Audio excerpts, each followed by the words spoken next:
Salut à tout le monde de retour. Bon, dans cette vidéo, je vais essayer de parler aussi des turbocompresseurs. Donc, la vidéo précédente, j'ai parlé en général des turbocompresseurs. Donc, pour des rappels, donc on a dit que les turbocompresseurs, c'est un système de suralimentation qui est suréquipé dans les moteurs diesel. Donc si je parle de suralimentation, c'est dire que c'est pas l'alimentation ou bien sûr l'alimentation naturelle, ou je parle bien sûr de l'admission, bien sûr normale. Alors, tous les moteurs développés HDI, donc qui ont l'injection électronique bien sûr, ou des moteurs qui demandent de la vitesse et de la puissance, ils sont équipés avec des systèmes de suralimentation. Et parmi les systèmes de suralimentation qu'on trouve, bien sûr, on trouve le turbocompresseur. Alors, dans ce schéma-là, donc c'est un schéma simple avec lequel bon, je vais détailler rapidement le rôle, bien sûr, de turbocompresseur et comment ça fonctionne. Donc, auparavant, on a parlé en général, mais maintenant, on va préciser un peu. Donc, d'après ce schéma, on va comprendre bien sûr comment ça se passe.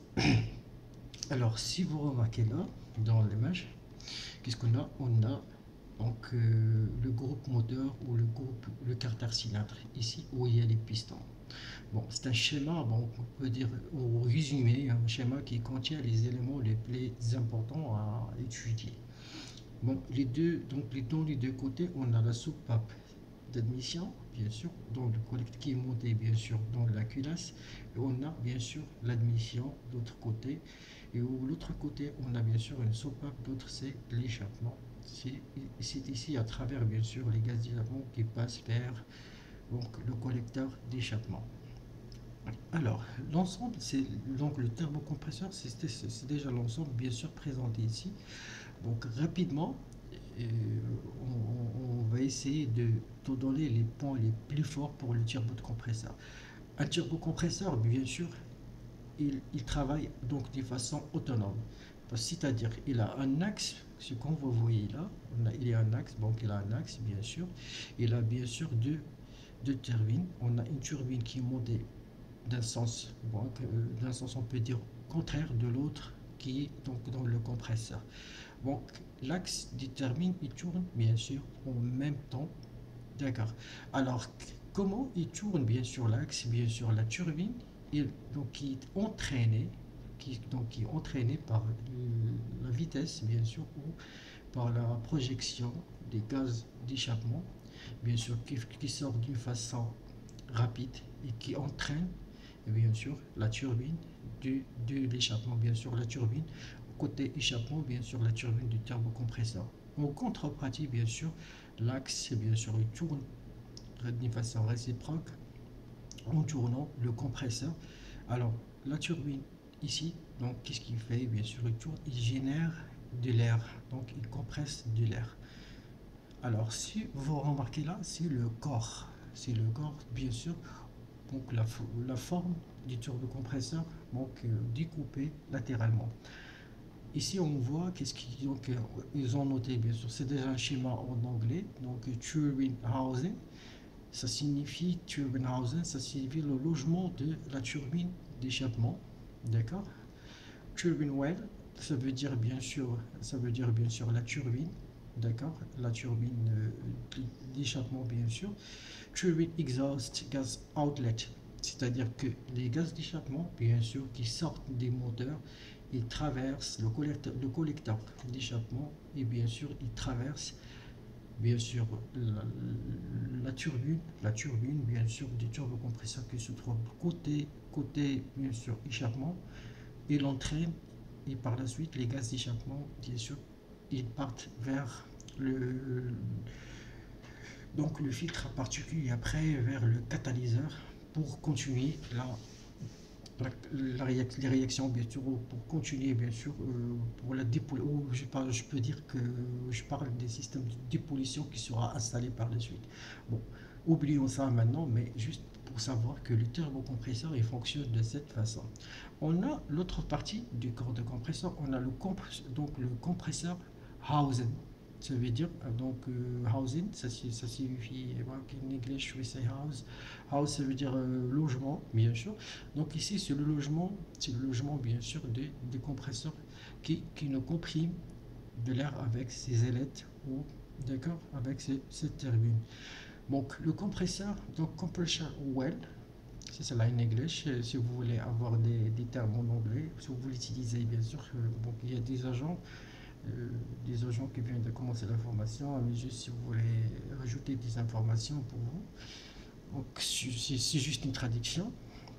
Alors, lorsque donc on revient, donc lorsque les gaz d'échappement traversent bien sûr la turbine, il entraîne l'axe, et bien sûr l'axe, il entraîne l'autre côté, de la turbine, donc le compresseur, il nous comprime de l'air, bien sûr, de l'air frais. Mais à savoir que l'air qui se comprime ici, il passe à travers le filtre à air, d'accord, vers l'admission. Donc il traverse le filtre à air, bien sûr, pour la filtration avant qu'il donc, il y aura l'accès au moteur donc à l'admission. Donc juste il y a dans le schéma, beaucoup de gens vont poser la question, ils vont me dire vous avez oublié quelque chose là, très important. Oui, je sais bien. Donc dans le schéma, ils n'ont pas mentionné le radiateur changeur RR. Il y a un échangeur, bien sûr. L'échangeur, c'est que, bien sûr, le terme, bien sûr que l'air qui vient du turbocompresseur avant qu'il passe, bien sûr, avant qu'il passe au filtre, bien sûr, d'admission, il doit passer dans un radiateur de refroidissement parce que là, on a une sorte de, donc une sorte d'augmentation de température. Bon, pourquoi l'augmentation de température et qu'est-ce qu'il y aura bien sûr comme influence sur la combustion?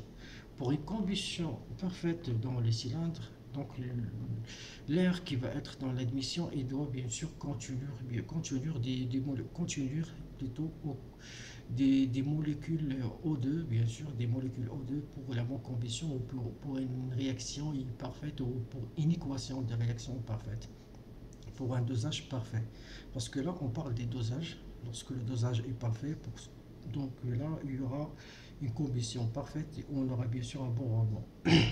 Alors, dans ce cas-là, les turbocompresseurs, puisqu'ils compriment de l'air, alors l'air comprimé, il passe vers un radiateur, donc un échangeur air pour refroidir l'air, parce que les molécules d'air ou les molécules O2 sont dilatées, ils sont plus disponibles. C'est pour cela qu'on refroidit l'air qui provient des turbocompresseurs. On le refroidit dans un échangeur RR et après on l'envoie vers l'admission directement. Ici, pourquoi on le refroidit? C'est pour bien sûr diminuer ou pour augmenter le taux des molécules O2 pour avoir une réaction chimique parfaite dans le moteur et pour avoir une combustion parfaite. Donc voilà, en grosso modo, c'est le rôle du turbocompresseur.